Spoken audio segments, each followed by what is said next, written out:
मुख्यतः फिक्स्ड डिपॉझिटचे तिच्या कालावधीच्या आधारावर काही प्रकार पडतात.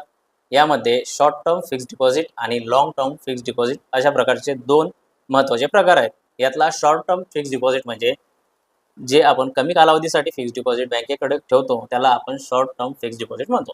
आणि दुसरं आहे लाँग टर्म फिक्स्ड डिपॉझिट. यामध्ये ज्या मोठमोठ्या रकमा आपण बँकेकडे 1 वर्ष, 2 वर्ष, 5 वर्ष अशा प्रकारच्या जास्त कालावधीसाठी आपण बँकेकडे मुदत ठेव म्हणून फिक्स्ड डिपॉझिट म्हणून ठेवतो. अशा प्रकारच्या फिक्स्ड डिपॉझिटला लाँग टर्म फिक्स्ड डिपॉझिट असं म्हणतात.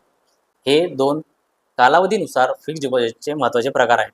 आता आपण या मुदत ठेवबद्दल, या फिक्स्ड डिपॉझिटबद्दल काही महत्त्वाच्या कन्सेप्ट पाहूया किंवा काही महत्त्वाच्या टर्म्स पाहूया. यामध्ये पहिली गोष्ट आहे प्रिन्सिपल. प्रिन्सिपल म्हणजे ही ती रक्कम असते, जी रक्कम तुम्ही बँकेकडे फिक्स्ड डिपॉझिट म्हणून ठेवणार आहात. दुसरी गोष्ट आहे टेन्युअर. टेन्युअर म्हणजे ही रक्कम तुम्ही किती कालावधीसाठी बँकेकडे ठेवणार आहात, हा तो कालावधी असतो. आणि तिसरी महत्त्वाची गोष्ट आहे इंटरेस्ट रेट.